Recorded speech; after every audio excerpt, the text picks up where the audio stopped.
మీ ప్రభుత్వం కూలిపోవడం ఖాయం. మీ సీఎం కుర్చీ మడతెట్టేసే రోజు రాబోతుందని ఒకరంటే ఫ్లోట్ జింక ముందు ఊదు సింహం ముందు కాదు అని మరో సీఎం పంచివేశారు.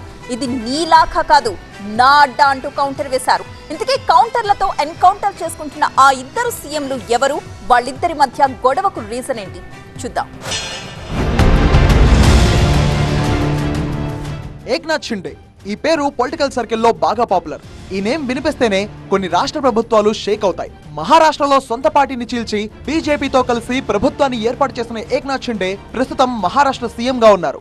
మహారాష్ట్ర ఎపిసోడ్ తర్వాత అనేక రాష్ట్రాల్లో పార్టీల మధ్య షిండేల టాపిక్ చర్చకొచ్చింది. ఇప్పుడు కర్ణాటక సర్కార్ని పడగొట్టేందుకు ఆపరేషన్ నాథ్ వ్యూహం రెడీ అయిందా అంటే అవుననే సమాధానం వస్తోంది. ఎందుకంటే సాక్షాత్తు మహారాష్ట్ర ముఖ్యమంత్రి ఈ హింట్ ఇవ్వడం కర్ణాటక రాష్ట్రంలో కలవరం మొదలైంది. 10 రోజుల క్రితం కర్ణాటక ఎన్నికల ప్రచారానికి వచ్చిన ఏక్నాథ్ షిండే మహారాష్ట్ర తరహాలో కర్ణాటకలో కాంగ్రెస్ ప్రభుత్వాన్ని కూల్చేందుకు ఆపరేషన్ నాథ్ సిద్ధమవుతుందని బాంబు పేల్చారు.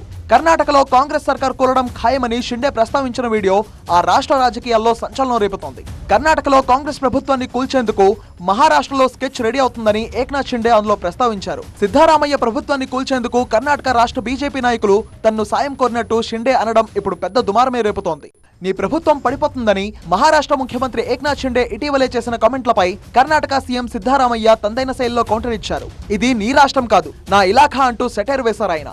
మహారాష్ట్రలో చేసినట్టు కర్ణాటకలో ఆపరేషన్ లోటస్ ఇంపాసిబుల్ అంటున్నారు ఆయన. గతంలో తన ప్రభుత్వాన్ని కూల్చేందుకు బీజేపీ ప్రయత్నించి విఫలమైందని, ఈ విషయంలో వాళ్ళు ఫెయిల్ అవుతూనే ఉన్నారని సెటైర్ వేశారు సిద్ధరామయ్య.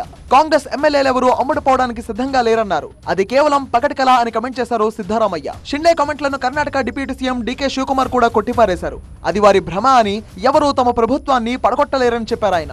లోక్సభ ఎన్నికల తర్వాత మహారాష్ట్రలో తన ప్రభుత్వం ఉంటుందో ఉండదో అని షిండేకు భయం పట్టుకుందని, అందుకే ఇలాంటి కమెంట్స్ చేస్తున్నారని శివకుమార్ అన్నారు. కర్ణాటక అసెంబ్లీలో 224 మంది సభ్యులున్నారు. కర్ణాటక అసెంబ్లీలో 136 మంది కాంగ్రెస్ ఎమ్మెల్యేలు ఉన్నారు. బీజేపీ ఎమ్మెల్యేలు 66 మంది, జేడీఎస్ ఎమ్మెల్యేలు 19 మంది ఉన్నారు. ప్రస్తుతం 2 పార్టీలు పొత్తులో ఉన్నాయి. 2 పార్టీల సభ్యులు కలిస్తే ఆ సంఖ్య 85కు వస్తుంది. కొంతమంది కాంగ్రెస్ ఎమ్మెల్యేలు బయటకు వస్తే తప్ప ప్రభుత్వం పడిపోవడం సాధ్యం కాదు.